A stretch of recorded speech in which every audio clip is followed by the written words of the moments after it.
اگلا مرحلہ آتا ہے کہ جھوٹے بہانے شروع کرتے ہیں۔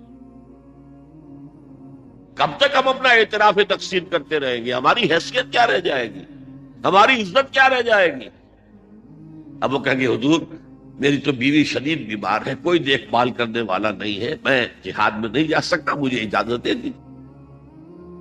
اور حضور یہ جاننے کے باوجود کہ یہ شخص جھوٹ بول رہا ہے، آپ کہتے ہیں ٹھیک ہے جائیے،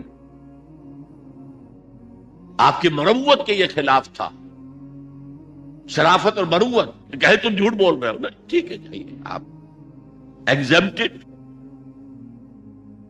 اب یہ جھوٹ جب شروع ہوا تو نفاق کی پہلی سٹیج آئی۔ جیسے ٹوبرکلوسس کی 3 سٹیجز پہلے زمانے میں ہوتی تھی، first stage, second stage, third stage.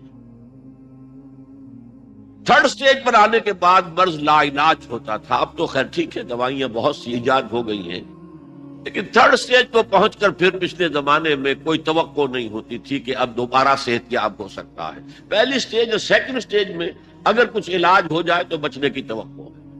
تو پہلی سٹیج یہ کہ جھوٹے بہانے بنانے شروع کیے۔ اس آیت کا ترجمہ رہ گیا، میں سورہ حج کا جو بیان کر رہا تھا، وَمِنَ النَّاسِ مَن يَعْبُدُ اللَّهَ عَلَى حَرْفٍ، لوگوں میں سے وہ بھی ہے جو اللہ کی اطاعت اور بندگی کرنا چاہتے ہیں، پرستش کرنا چاہتے ہیں، لیکن کنارے کنارے بچ کر فَإِنْ أَصَابَهُ خَيْرٌ اطْمَأَنَّ بِهِ، اگر خیر ہے، خیریت ہے، مال غنیمت بھی مل رہا ہے تو پھر مطمئن ہے۔ وَإِنْ أَصَابَتْهُ الْفِتْنَةُ انقلب إِلَى وَجْهِهِ خَسِرَ الدُّنْيَا وَالْآخِرَةَ، اگر کوئی فتنہ آ گیا، آزمائش آ گئی، کوئی امتحان آ گیا تو منہ گر پڑتے ہیں، یہ خسارہ ہے دنیا اور آخرت دونوں۔ سورہ حج کے بارے میں آپ کو بتا چکا ہوں کہ یہ عام خیال تو یہ کہ یہ مدنی ہے، مدنی نہیں، یہ مکی ہے، لیکن مکی دور کے بالکل آخری زمانے کی صورتوں میں سے۔ مکی دور میں، مکی قرآن میں 2/3 قرآن ہے مکی میں، جو مکے میں نازل ہوا، اس میں صرف ایک مقام پر نفاق کا ذکر آیا ہے، سورہ عنکبوت میں بس۔ اور اس وقت کیا ہو رہا تھا؟ بڑی شدید جو آزمائشیں ہو رہی تھی صحابہ کرام کو، اور ان میں سے کچھ حضرات حضور کی خدمت میں حاضر ہوئے، حضور اب ہمارے لیے یہ امتحانات ناقابل برداشت ہو رہے ہیں، الا تدعو لنا، آپ اللہ سے ہمارے لیے دعا نہیں کرتے کہ اللہ کی نصرت خصوصی آ جائے؟ حضرت خباب بن الارت نے اپنے کمر سے کرتا اٹھا کر دیکھا، حضور دیکھیے میری پوری کمر جلی ہوئی ہے، مجھے دہتے ہوئے انگاروں پر لٹایا گیا، میری کمر کی کھلڑی، کھال یہ جلی ہے، اور پھر پیٹھ پر چربی ہوتی ہے وہ پگھلی ہے، تو اس سے وہ انگارے جو ہیں وہ ٹھنڈے پڑے۔ حضور نے جواب دیا، خدا کی قسم تم جلدی بچا رہے ہو، تم سے پہلے تو امتوں کے ساتھ ایسا بھی ہوا جو ایمان والے تھے کہ انہیں زندہ آگ میں جلا دیا گیا، یا ان کو زمین میں گاڑ کر آدھا دھڑ زمین میں گڑا ہوا ہے اور اوپر سر کے اوپر آری رکھ کے چیرنا شروع کیا، 2 حصوں میں بانٹ دیا، یہ بھی ہوا ہے۔ اور لوہے کے کنگروں سے ان کے جسم سے، ہڈیوں پر سے گوشت کھرچ دیا گیا، لیکن وہ پھر بھی ثابت قدم رہے، تم ابھی سے گھبرا گئے۔ اس وقت سورہ عنکبوت بھی نازل ہوئی، الف لام میم احسب الناس ان یترکوا ان یقولوا آمنا وهم لا یفتنون، کیا لوگوں نے یہ سمجھا تھا کہ وہ بچ جائیں گے، چھوٹ جائیں گے صرف یہ کہنے پر کہ ہم ایمان لے آئے، اور انہیں آزمایا نہ جائے گا؟ وَلَقَدْ فَتَنَّا الَّذِينَ مِن قَبْلِهِمْ، ہم نے جو بھی ان سے پہلے اس راستے پر آئے انہیں آزمایا، خوب آزمایا۔ فَلَيَعْلَمَنَّهُ الَّذِينَ آمَنُوا صَدَقُوا وَلَيَعْلَمَنَّ الْكَاذِبِينَ، اللہ لازماً ظاہر کر دے گا کون سچے ہیں اپنے دعوی ایمان میں اور کون جھوٹے، جھوٹ موٹ کا دعویٰ کر رہے ہیں۔ اور آگے چل کر اسی رکوع میں فرمایا وَلَيَعْلَمَنَّ اللَّهُ الَّذِينَ آمَنُوا وَلَيَعْلَمَنَّ الْمُنَافِقِينَ، اور اللہ تعالیٰ کھول دے گا کون ہے صاحب ایمان اور کون منافق ہے۔ بس یہ ایک لفظ ہے پورے مکی قرآن میں۔ یہ مرض اصل میں ظاہر ہوا ہے مدینے میں۔ اچھا، پہلی سٹیج تو یہ ہوئی کہ جھوٹے بہانے بنانے شروع کیے، اس کے بعد محسوس ہوا کہ ہم جب جھوٹے بہانے بناتے ہیں تو لوگ زیر لب مسکراتے ہیں کہ یہ تو ان کی عادت ہی ہے جھوٹے بہانے بنانا۔ اب انہوں نے سہارا لیا قسموں کا، خدا کی قسم، واللہ تاللہ، اللہ جانتا ہے، اللہ گواہ ہے کہ میری یہ مجبوری ہے، میری یہ مشکل ہے، میرا یہ مسئلہ ہے، میں نہیں نکل سکتا اللہ کی راہ۔ اب یہ اصل میں ٹی بی کا مرض، نفاق کا مرض اب دوسری سٹیج میں داخل ہو۔ کچھ آگے بڑھ کر یہ ہوتا تھا کہ ایک دشمنی سی پیدا ہو جاتی تھی دل میں حضور کے خلاف اور صادق الایمان مسلمانوں کے خلاف، کہ یہ انہوں نے ہمیں مشکل میں ڈال دیا۔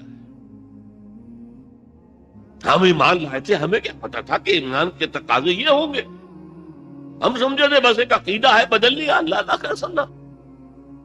یہ تقاضے تو بڑے بھاری ہیں، ان کو پورا کرنا تو آسان نہیں۔ وہ جو اقبال کہتا ہے، تو بچا بچا کے نہ رکھ اسے، تیرا آئینہ ہے وہ آئینہ کہ شکستہ ہو تو عزیز تر ہے نگاہ آئینہ ساز میں۔ جان اور مال بچاؤ نہیں، خرچ کرو۔ آئینہ ٹوٹا ہوا کس کو پسند آتا ہے؟ اللہ کو تو تمہاری ٹوٹی ہوئی لاش زیادہ پسند ہے بنسبت تمہارے زندہ وجود کے۔ حضرت حمزہ کی لاش جب آئی تھی حضور کی نگاہوں کے سامنے، ناک کٹی ہوئی ہے، کان کٹے ہوئے ہیں، پیٹ چاک کر کے کلیجہ چبایا گیا ہے، اللہ کی نگاہ میں اس کٹے پھٹے جسم کی جو قدر ہوگی اس کا ہم اندازہ نہیں کر سکتے۔ تو بچا بچا کے نہ رکھ اسے، تیرا آئینہ ہے وہ آئینہ کہ شکستہ ہو تو عزیز تر ہے نگاہ آئینہ ساز میں۔ آئینہ ساز اللہ ہے۔ تو ایک تو دشمنی ہو جاتی تھی رسول سے، اور اس میں ایک خاص واقعہ میں آپ کو بتا دوں۔ حضور نے مدینہ تشریف آوری کے 6 مہینے کے بعد 7ویں مہینے سے چھوٹے چھوٹے چھاپا مار دستے بھیجنے شروع کر دیے to threaten the life line of Mecca. مکے کی جو ساری معیشت تھی وہ تجارت پر تھی، اور اگر آپ تاریخی حیثیت سے جاننا چاہیں کہ یہ لنک بن گئے تھے trade between east and west. دیکھیے جب تک نہر سویز نہیں تھی تو مشرق و مغرب کے درمیان سمندری راستہ تو کوئی نہیں تھا۔ ابھی 1498 جب آئے گا، کوئی 1000 برس کے بعد، تب وہ راستہ جو ہے ملے گا انسان کو کہ round the Cape of Good Hope, افریقہ کی جنوب تک جا کے پھر جاؤ تو مشرق کا راستہ کھلا ہے۔ تو ہوتا کیا تھا، یورپ سے سامان تجارت آیا اور شام کے ساحل پر اتر گیا۔ ادھر ایسٹ انڈیز سے جاوا، سماٹرا، ہندوستان، چائنا، ادھر سے مال آیا سمندر کے راستے سے اور یمن کے ساحل پر اتر گیا۔ And between these 2 points caravans of the Quraysh, they were going to and fro۔ جنوب میں گئے، سردیوں کے زمانے میں وہ جاتے تھے جنوب میں، گرمی کم ہوتی تھی یمن کی طرف، وہاں سے مال اٹھایا اور چلے اب شام تک پہنچ کر شام کے ساحل پر پہنچا دیا۔ وہاں سے شام کا ساحل یورپ کا آیا ہوا سامان اٹھایا اور وہ لا کے سیدھا جنوب میں، سیدھا راستہ تھا، بالکل سیدھا، اسٹریٹ ٹو دی نارتھ، اور وہ جو ہے آ کر یمن پہ اتار دیا۔ یمن سے پھر مشرقی ممالک کے تاجر وہ خریدیں گے اور لے جائیں گے کشتیوں کے ذریعے سے، شام سے یورپ کے تاجر وہ جو ہے وہ خریدیں گے اور لے جائیں گے۔ تو یہ کنیکشن بن گئے تھے between the trade between east and west, اور ان کو یہ سہولت حاصل تھی، پروٹیکشن حاصل تھی کہ کوئی بھی قبیلہ عرب کا ان کے کیروان کے اوپر حملہ نہیں کر سکتا تھا، because they were the custodians of Kaaba, اور تمام قبیلوں کے بت کعبے میں رکھے ہوئے تھے، as if they were hostages with them. کوئی قبیلہ ان کے خلاف جارحیت کرے گا تو وہ اس کے بت کی گردن مروڑ کر باہر پھینکیں گے۔ اس وجہ سے انہیں اس پوری تجارت کے اندر، اور ان کی جو مالی حیثیت بہت بہتر تھی قریش کی، بقیہ پورے عرب سے، اس کا سبب یہ تھا۔ اب حضور نے کیا کیا؟ اسے تھریٹن کیا، we are very much here now, this can be called the economic blockade of Mecca. یہ تھا پھر جس کے نتیجے میں اچھا اس وقت تک قرآن مجید میں قتال کا حکم نہیں آیا تھا. یہ حضور کی اپنی تدبیر تھی، اپنا اجتہاد تھا. تو وہ کہتے ہیں دیکھو جی ابھی قرآن میں تو حکم آیا نہیں، یہ تو کچھ ایڈونچرس آدمی معلوم ہوتے ہیں، ایمبیشس آدمی معلوم ہوتے ہیں، انہوں نے ہمیں مصیبت میں ڈال دیا. پھر ان کا کہنا یہ تھا کہ بھائی دعوت سے، تبلیغ سے، نصیحت سے، ٹھنڈی ٹھنڈی باتوں سے اپنی بات پھیلاؤ. یہ کیا چھیڑنا قریش کو کہ پھر جنگوں کا آغاز ہو جائے. اندر تو تھی اپنی بزدلی، لیکن اس کے اوپر ردے چڑھ رہے تھے فلسفے کے. جیسے ہم کہتے ہیں کہ اگر کسی کو گڑ دے کر مارا جائے تو زہر ضرور دینا ہے. تو اس اعتبار سے وہ حضور سے بھی اپنے دل میں عداوت محسوس کرنے لگے. اور یہ جو مسلمان ہیں کہ فینیٹکس، یہ پاگل، یہ جذباتی لوگ، یہ نہ دائیں دیکھتے نہ بائیں دیکھتے ہیں، نہ سامنے کے خطرات نہ پیچھے کے حالات، نہ انہیں اپنے بیوی بچوں کا کوئی خیال ہے، کچھ بھی نہیں. اور یہ فوراً کھڑے ہو جاتے ہیں، چل پڑتے ہیں، فوراً لبیک کہتے ہیں. جب یہ لبیک کہتے ہیں تو ہم نمایاں ہو گئے نا. اگر سب بیٹھے رہتے تو ہم بھی انہیں میں شامل رہتے. اس وجہ سے پھر وہ عداوت کا درجہ ان کے اندر پیدا ہو گیا. یہ تھرڈ سٹیج ہے ٹیوبرکلوسس کی. نفاق جب اس درجے کو پہنچ جاتا تھا تو اب اس کے علاج کا کوئی امکان نہیں تھا. یہ ہے غیر شعوری نفاق. وہ اپنے آپ کو مسلمان سمجھتے تھے، مسلح سمجھتے تھے، تو یہ پھیلا رہے محمد اور اس کے ساتھی صلی اللہ علیہ وسلم. خامخواہ چیلنج کر رہے ہیں قریش کو. یہ انداز جیسے کہ سورہ بقرہ کے دوسرے رکوع میں ہے، وَإِذَا قِيلَ لَهُمْ لَا تُفْسِدُوا فِي الْأَرْضِ قَالُوا إِنَّمَا نَحْنُ مُصْلِحُونَ. جب ان سے کہا جاتا تھا دیکھو اللہ کے دین کو قائم کرنے کے لیے ایک جمعیت فراہم ہوئی ہے، اس کے امیر محمد ہیں صلی اللہ علیہ وسلم، اور اب عالمی اصلاح کا ایک پروگرام پیش نظر ہے، تم اس جماعتی زندگی میں رکھنا ڈال رہے ہو تو گویا کہ فساد مچا رہے ہو. وہ کہتے نہیں ہم تو جی اصلاح چاہتے ہیں، مصلحین ہیں، یہ فساد تو تم مچا رہے ہو، جنگیں تم نے شروع کر دی ہیں. ہم تو کہتے ہیں کہ صلح کے ساتھ کام کرو اور دعوت و تبلیغ کے ذریعے سے، صرف اس مشنری زیل کے ذریعے سے اپنی بات کو پھیلاؤ. یہ تھے مدینے کے منافقین. اب چند باتیں میں اس نفاق کے ضمن میں اور عرض کروں.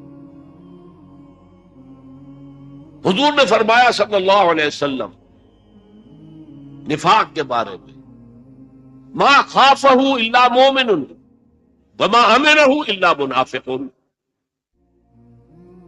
نفاق کا خوف رہتا ہے صرف صاحب ایمان کو، اور نفاق سے اپنے آپ کو محفوظ سمجھتا ہے صرف منافق. صاحب ایمان کو ہمیشہ اس فکر میں رہتے تھے ہم سے کوئی کمزوری ظاہر نہ ہو جائے، مال اور اولاد کی محبت کہیں ہمارے قدم نہ روک لے، کہیں اللہ کے ہاں ہمارا شمار منافقین میں نہ ہو جائے. کوئی چھوٹی سی تقصیر ہو گئی تو وہ بھی انہیں معلوم ہوتا تھا کہ جیسے پہاڑ ان کے سروں پر آ گیا ہے. حضور نے فرمایا کچھ لوگ ایسے ہوتے ہیں کہ اگر گناہ کر بیٹھتے ہیں تو ایسے محسوس کرتے ہیں کہ پہاڑ تلے آ گئے، اتنا بوجھ، اتنا احساس کے اوپر سخی. اور کچھ لوگ ایسے ہوتے ہیں کہ بڑے سے بڑا گناہ کر کے بس اتنا سا احساس ہوتا ہے کہ ناک پر مکھی بیٹھ گئی کہ ہم نے یوں کیا اڑا دیا، بس اتنا احساس. وہ ضمیر نام کی اندر شے وہ بتاتی تو ہے تم نے غلط کام کیا، اس سے زیادہ نہیں، مکھی اڑا دی خلاص. تو ما امنہ الا منافق. نفاق سے اپنے آپ کو محفوظ اور مامون سمجھتا ہے صرف منافق. یہ غیر شعوری نفاق ہے نا. وہ نہیں جانتا کہ میں منافق ہوں، وہ تو کہتا ہے میں مسلم ہوں، میں محمد کے پیچھے نمازیں پڑھتا ہوں صلی اللہ علیہ وسلم، میں روزے رکھتا ہوں، اگرچہ طبیعت تو نہیں چاہتی لیکن کیا کروں جبرن زکوٰۃ بھی دے دیتا ہوں تاکہ مسلمانوں میں شمار تو رہے. تو وہ تو اپنے آپ کو مسلمان سمجھتا تھا منافق. تو ما امنہ الا منافق وما خافہ الا مومن. مومن کو خوف رہتا ہے کہ کہیں میں نفاق کی سرحدوں کے اندر داخل نہ ہو جاؤں. یہی وجہ دو واقعے سن لیجئے. ایک انصاری صحابی ہے حضرت حنظلہ رضی اللہ تعالی عنہ، ایک دفعہ گھر سے نکلے، عجیب کیفیت طاری تھی، نافق حنظلہ نافق حنظلہ نافق حنظلہ نافق حنظلہ تو منافق ہو گیا، حنظلہ تو منافق ہو گیا، حنظلہ تو منافق ہو گیا، ایک خاص کیفیت کے اندر کہے جا رہے ہیں۔ حضرت ابو بکر مل گئے راستے میں، کیا بات ہے حنظلہ، کیا کہہ رہے ہو، کیوں کہہ رہے ہو؟ کہا کہ میں محسوس کرتا ہوں جب میں حضور کی صحبت میں ہوتا ہوں تو میرے دل کی کیفیت کچھ اور ہوتی ہے، جب میں اپنے گھر بار میں آ گیا تو وہ کیفیت نہیں رہتی، یہی تو نفاق ہے۔ اب اگر حضرت ابو بکر چاہتے تو انہیں سمجھاتے کہ نہیں بھائی یہ نفاق نہیں، لیکن انہوں نے حکمت سے دوسرا راستہ اختیار کیا، بھائی یہ حال تو میرا بھی ہے، حضور کی صحبت میں جب میں ہوتا ہوں تو واقعتاً ایمان کی کیفیت اور بلندی یا ایمان کی گہرائی وہ بالکل کسی اور شان کی ہوتی ہے۔ اور حضرت ابو بکر تاجر بھی تھے، جب میں اپنی دکان پر آ کر بیٹھتا ہوں تو پھر وہ کیفیت تو نہیں رہتی، تو چلو حضور سے پوچھتے۔ حضور کے پاس پہنچ گئے، حضور نے ساری بات سن کر کہا کہ حنظلہ یہ نفاق نہیں ہے، جو کیفیت تمہاری میری محفل میں ہوتی ہے یہ ہمیشہ نہیں رہ سکتی، اگر ہمیشہ رہے تو فرشتے تم سے تمہارے بستروں پر مسافہ کریں گے آقا۔ فَإِنَّهَا يَا حَنْظَلَةُ سَاعَةً فَسَاعَةً، یہ کیفیت تو کبھی کبھی محسوس ہوتی ہے۔ اس طرح کا ایمان، اتنا گہرا ایمان، اتنا یقین والا ایمان، جیسے کہ ایک صحابی سے صبح کو فجر کے بعد حضور نے پوچھا، آپ کا معمول تھا یہ، فجر کے بعد تشریف فرما رہتے تھے، صحابہ ہیں، کچھ سوال جواب ہو رہے ہیں، حضور یہ بھی پوچھتے تھے کسی نے کوئی خواب دیکھا ہے وہ بیان کرے۔ تو ایک صحابی سے آپ نے پوچھا کیف اصبحت، آج صبح کیسی ہوئی؟ عرض کیا اصبحت مومنا حقا یا رسول اللہ، اے اللہ کے رسول مجھے صبح ایک سچے مومن کی صبح نصیب ہوئی۔ اب یہ جواب بڑا غیر معمولی تھا، اصبحت مومنا حقا۔ آپ نے فرمایا لکل شیء صفت فما صفت ایمانک، ہر شے کی کوئی صفت ہوتی ہے جس کے حوالے سے وہ پہچانی جاتی ہے، تو تم جو دعویٰ ایمان کا کر رہے ہو تو تمہارے ایمان کی صفت کیا ہے، کیفیت کیا ہے؟ جواب دیا کانی انظر الی الجنہ وکانی انظر الی النار، میرے یقین کی کیفیت یہ ہے کہ جیسے کہ میں جہنم کو اپنی آنکھوں سے دیکھ رہا ہوں اور جنت کو اپنی آنکھوں سے دیکھ رہا ہوں۔ تو ایمان کی یہ گہرائی بھی ہوتی ہے۔ جیسے کہ اسی حدیث جبرائیل میں تیسرا سوال یہ تھا اخبرنی عن الاحسان، مجھے بتائیے کہ احسان کیا ہے، روحانیت کا بلند مقام کیا ہے، اسلام کیا ہے، جواب دے دیا آپ نے، ایمان کیا ہے، جواب دے دیا آپ نے، اب احسان بتائیے کیا ہے؟ فرمایا ان تعبد اللہ کأنک تراہ فإن لم تکن تراہ فإنہ یراک، تم اللہ کی پرستش اور بندگی ایسے کرو گویا کہ تم اسے دیکھ رہے ہو اپنی آنکھوں سے، اور اگر یہ نہیں تو کم سے کم یہ محسوس ہوتا رہے کہ اللہ مجھے دیکھ رہا، استحضاء رہے۔ یہاں چونکہ جو روایت زیادہ مشہور ہے حضرت عمر فاروق سے رضی اللہ تعالیٰ عنہ، اس میں ہے تعبد اللہ، دوسری روایت میں ان تعبد اللہ کأنک تراہ فإن لم تکن تراہ فإنہ یراک، تمہارے دل میں اللہ کی خشیت اتنی ہو جائے جیسے کہ تم اللہ کو دیکھ رہے ہو، اللہ کے حضور میں حاضر ہو۔ اور ایک میں آیا ہے ان تعمل للہ کأنک تراہ فإن لم تکن تراہ فإنہ یراک، اللہ کے لیے بھاگ دوڑ، محنت، جد و جہد، جہاد، قتال اس کیفیت کے ساتھ کرو گویا کہ تم اللہ کو دیکھ رہے ہو، اور ورنہ کم سے کم یہ یقین رہے کہ اللہ تمہیں دیکھ رہا۔ تو یہ احسان ہے۔ نافق حنظلہ اسی طریقے سے حضور جب واپس تشریف لا رہے تھے غزوہ تبوک سے تو کچھ منافق مدینے کے ایک تنگ گھاٹی میں سے حضور کو گزرنا تھا، راستہ ایسا تھا جس میں ایک ہی اونٹ ایک وقت میں گزر سکتا تھا، انہوں نے اس کے آس پاس جو ہے اپنے آپ کو چھپا لیا، چھپ گئے، اور جب حضور کا اونٹ اس میں سے نکل رہا تھا حملہ کیا حضور کو قتل کرنے کے لیے۔ حضرت حذیفہ حضور کے باڈی گارڈ کی حیثیت سے اونٹ کے آگے آگے چل رہے تھے، انہوں نے مقابلہ کر کے سب کو بھگا دیا. انہوں نے ڈھاٹے باندھے ہوئے تھے, منہ چھپائے ہوئے تھے. پھر رات کا وقت تھا. جب وہ بھاگ گئے تو حضور نے فرمایا کہ حذیفہ میں تمہیں بتا دوں یہ کون کون تھے؟ نام لے کر بتا دیا, فلاں ابن فلاں, فلاں ابن فلاں, فلاں ابن فلاں, فلاں ابن فلاں. یہ وحی کے ذریعے سے حضور کو سب کچھ معلوم ہو جاتا تھا. لیکن دیکھنا حذیفہ, یہ کسی کو بتانا نہیں ہے, یہ میرا راز ہے تمہارے پاس کہ میں نے تمہیں منافقین کے نام بتا دیے کچھ کے. اسی لیے حضرت حذیفہ کو کہا جاتا تھا رضی اللہ تعالی عنہ صاحب و سر النبی, نبی کے ایک راز دان, نبی کے ایک راز کے رکھنے والے حذیفہ. اب ایک مرتبہ حضرت عمر ان سے پوچھتے ہیں, اب غور کیجئے کہاں عمر, کہاں ان کا مقام, صحابہ میں نمبر 2. انہیں بھی اپنے بارے میں اندیشہ ہے کہیں میں منافق تو نہیں ہو گیا. پوچھتے ان شدوں کا یا حذیفہ, ان شدوں کا باللہ, میں تمہیں اللہ کی قسم دے کر, واسطہ دے کر تم سے پوچھتا ہوں کہ میرا نام تو ان میں نہیں تھا. یہ ہے ما خافہ الا مومن وما امنہ الا منافق. یہ جو بیماری ہے, یہ جو روگ ہے, اب یہ جانیے کہ اس کا انجام کیا. اصل میں نے چونکہ کہا بیماری ہے اور میرا بیک گراؤنڈ بھی ہے میڈیکل ایجوکیشن کا,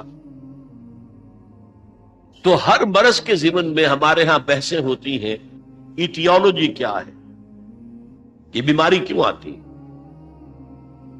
پھر جب بیماری لاحق ہو گئی تو اس کی علامات کیا, سائنز اینڈ سمپٹمز کیا ہے, پھر پروگنوسس کیا ہے, کتنی شفا کی امید ہے اور کتنی نہیں ہے, پھر ٹریٹمنٹ کیا ہے. ٹریٹمنٹ بھی 2 طرح کے ہوتے ہیں, ایک پریونٹیو اور ایک کیوریٹیو. مرض سے بچا جائے, بچاؤ کی تدابیر, اور اگر مرض کی چھوت لگ گئی ہے تو پھر اس کا علاج. یہ جو منافقین کی بحث ہے اور نفاق کی بحث ہے, یہ بڑی تفصیل سے آئی. سورہ بقرہ میں بھی ہے لیکن وہاں لفظ نفاق استعمال نہیں کیا گیا. رفتہ رفتہ رفتہ رفتہ اس کا جو پردہ چاک کیا گیا رفتہ رفتہ. سورہ بقرہ میں صرف یہ آیا ہے فی قلوبہم مرض فزادہم اللہ مرضا. کچھ سائنز اینڈ سمپٹمز بھی آ گئے. وَإِذَا لَقُوا الَّذِينَ آمَنُوا قَالُوا آمَنَّا وَإِذَا خَلَوْا إِلَىٰ شَيَاطِينِهِمْ قَالُوا إِنَّا مَعَكُمْ إِنَّمَا نَحْنُ مُسْتَهْزِئُونَ. جب وہ اہل ایمان سے ملتے کہتے ہم بھی ایمان لے آئے ہیں, ہم بھی صاحب ایمان ہیں, اور جب اپنے ان شیطانوں کے پاس جاتے ہیں, یہودی لیڈروں کے پاس, تو کہتے ہیں جی ہم تو آپ کے ساتھ ہیں, ہم ان سے تو صرف مذاق ہی کر رہے ہیں. اللہ یستہزئ بہم ویمدہم فی طغیانہم یعمہون. اصل میں اللہ ان سے مذاق کر رہا ہے اور انہیں ان کی سرکشی کے اندر آگے کھینچتا چلا جا رہا ہے. جیسا کہ میں نے کہا تھا, نیکی کا راستہ اختیار کرو گے اللہ اسے کھولتا چلا جائے گا, بدی کا اختیار کرو گے اللہ اس کو کھولتا چلا جائے گا, نفاق کا اختیار کرو گے اللہ اس کو کھولتا چلا جائے گا. تو سورہ بقرہ میں کہیں لفظ منافق یا نفاق نہیں آیا. آل عمران میں ایک جگہ آیا ہے, لیکن سورہ نساء میں بڑی مفصل بحثیں ان کی علامات, اور سب سے بڑے ان کے 3 جو سبب تھے. اللہ کے رسول کی اطاعت بہت بھاری گزرتی تھی. اچھا جی اللہ کا حکم تو ہم مانیں گے لیکن ان کا کیوں مانیں, یہ بھی تو ہماری طرح کے انسان ہیں. اسی لیے انہوں نے کہا تھا قرآن میں تو ابھی حکم آیا نہیں قتال کا, انہوں نے خامخواہ شروع کر دیا. اس پر پھر سورہ محمد نازل ہوئی جس کو سورہ قتال بھی کہتے ہیں. قتال کا حکم آ گیا, اب ان کی زبانیں چپ ہوئی, اب تو آ گیا, اب کیا کریں. جب وہ سورت اتری تو قرآن مجید میں اسی سورت میں ہے کہ آپ دیکھتے ہیں منافقین کو کہ اب ان کی آنکھیں ایسی پتھرا رہی ہیں جیسے کہ کوئی مرنے والے شخص کی آنکھیں پتھراتی ہیں. اب تو کوئی رہا ہی نہیں حضور. سورہ نساء میں بہت بحث ہے. پھر جہاد اور قتال سے بچنے والے وہ منافق ہیں. پھر جو ہجرت نہیں کرتے وہ منافق. مال و اولاد زیادہ پسند ہے, کیسے چھوڑ کر چلے جائیں. اہل و عیال زیادہ محبوب ہے, کیسے چھوڑ کر چلے جائیں. بہرحال سورہ نساء میں بڑی مفصل بحثیں. میں نے جو آیت تلاوت کی تھی ان المنافقین فی الدرک الاسفل من النار، یہ منافق تو آگ کے سب سے نچلے طبقے میں ہوں گے۔ اللہ کا غضب اتنا کافروں پر نہیں بھڑکتا جتنا کہ منافقین پر بھڑکتا ہے، اور جتنا کہ ان مسلمانوں پر جو دعوے تو کرتے ہیں ایمان کے اور اللہ کی محبت اور رسول کے عشق کے اور عمل میں زیرو ہیں۔ لما تقولون ما لا تفعلون کبر مقتا عند اللہ ان تقولوا ما لا تفعلون، اگرچہ منافق نہیں ہے لیکن بے عملی، اللہ اور اس کے رسول کے احکام سے سرتابی، کہاں اللہ پر ایمان کا دعویٰ، رسول پر ایمان کا دعویٰ، اور کہاں یہ کہ ان کے احکام کو پاؤں تلے رونق دینا۔ پھر یہ سورہ مائدہ میں بھی بحثیں آئی، لیکن یہ بحثیں سورہ نور میں بھی ہیں، سورہ احزاب میں بھی ہیں، لیکن کلائمیکس پر یہ مضمون آپ کو ملے گا بہت تفصیل سے یہ ملے گا سورہ توبہ میں، اس لیے کہ آخری امتحان جو ہوا تھا ان ایمان کے دعوے داروں کا وہ غزوہ تبوک کے وقت تھا، جسے کہا گیا تھا جیش العسرہ، قحط کا عالم تھا، اب فصل کھجور کی تیار تھی، اگر اب چلے جاتے ہیں تو کون اتارے گا؟ کھجور کی فصل عورتوں کا کام تو نہیں ہے کہ اتار سکے، فصل جو ہے گل سڑ جائے گی درختوں کے اوپر ہی، تو گویا کہ قحط در قحط کا معاملہ ہوگا، پھر شدید گرمی ہے، طویل لمبا سفر ہے، تو اس میں ظاہر بات ہے کہ منافقین کا نفاق بالکل واضح ہو گیا، آ کر جھوٹی قسمیں کھائیں، اپنے آپ کو ایگزپٹ کرایا، بعض مسلمانوں سے بھی کوتاہی ہو گئی، حضرت کعب ابن مالک اور دو ان کے ساتھی، بڑا مفصل ان کا معاملہ جو ہے قرآن مجید میں تو اجمالاً مذکور ہے، حدیث بخاری میں بڑی تفصیل سے انہوں نے صاحب جا کر اعتراف کر دیا، حضور زبان ہمارے پاس بھی ہے، جھوٹے قسمیں ہم بھی کھا سکتے ہیں، لیکن آج ہم آپ سے اجازت حاصل کر بھی لیں گے، آپ کو راضی کر بھی لیں گے، تو قیامت کے دن اللہ کے سامنے کیسے اپنے جھوٹ کو چھپائیں گے؟ لہذا مان لیا، انہیں سزا بھی دی گئی، 50 روز کا مقاطعہ، بائیکاٹ، کوئی ان سے بات نہ کرے، یہاں تک کہ ان کی بیویاں ان سے بات نہ کریں۔ بہرحال سورہ توبہ کے اندر پھر وہ آیت آئی ہے، یہ پروگنوسس کے اعتبار سے کر رہا ہوں، سورہ نساء میں ان المنافقین فی الدرک الاسفل من النار، اور سورہ توبہ میں سواء علیہم استغفرت لہم ام لم تستغفر لہم، اے نبی ان کے حق میں برابر ہے آپ ان کے لیے استغفار کریں یا نہ کریں، ان تستغفر لہم 70 مرۃ فلن یغفر اللہ لہم، اگر آپ ان کے لیے 70 مرتبہ بھی استغفار کریں گے تب بھی اللہ انہیں نہیں بخشے۔ یہ ہے پروگنوسس، یہ ہے اس کی ہلاکت خیزی، رسول کے استغفار سے محروم، اللہ کی رحمت سے محروم، پھر درک الاسفل من النار، کافروں سے نیچے ہوں گے، جہنم کے نچلے ترین طبقے کے اندر ہوں۔ اور جیسا کہ میں نے کہا اس نفاق کا آغاز کیا ہے؟ جان پیاری ہے، مال پیارا ہے، گھر پیارا ہے، اولاد پیاری ہے، تو اللہ کی راہ میں کیسے نکلے؟ بس یہ سبب ہے، اسی میں قدم بقدم پیچھے ہٹے، اور جب پیچھے ہٹ رہے ہیں تو ایمان جو ہے جو تھا اپنے پاس، وہ جیسے برف کی ڈلی پگھلتی ہے، وہ پگھل رہا، ہوتے ہوتے ایمان ختم ہو، کفر کے دائرے میں داخل ہو گئے ہیں، لیکن اوپر ایک ونیئر ہے، ونیئر۔ آپ نے دیکھا ہوگا دیمک جب کسی کڑی کو یا شیطین کو کھاتی ہے تو بڑا سمجھدار جانور ہے، چھوٹا سا کیڑا، اوپر جو ہے ایک ونیئر چھوڑتا جاتا ہے تاکہ نیچے والوں کو پتہ ہی نہ چلے کہ یہ تو کھائی گئی، یہ شیطین تو کھایا گیا۔ اسی طریقے سے ایمان کھایا گیا، ختم ہو گیا، نکل گیا، لیکن یہ کہ وہ بھی اپنے تئیں سمجھ رہے ہیں کہ ہم مسلمان ہیں، اور مسلمان بھی انہیں مسلمان سمجھ رہے ہیں، جو ان کے رشتہ دار ہیں، ان کے اندر عصبیت بھی ہے، قبائلی اعتبار سے محبت بھی ہے، اگرچہ وہ ایمان کے اعتبار سے بالکل کھوکھلے ہو چکے، ایمان کی نفی ہو چکی، حقیقت کے اعتبار سے وہ کفر میں داخل ہو چکے، لیکن وہ اپنے آپ کو مسلمان سمجھتے ہیں، اور at legal level they are acknowledged as Muslims.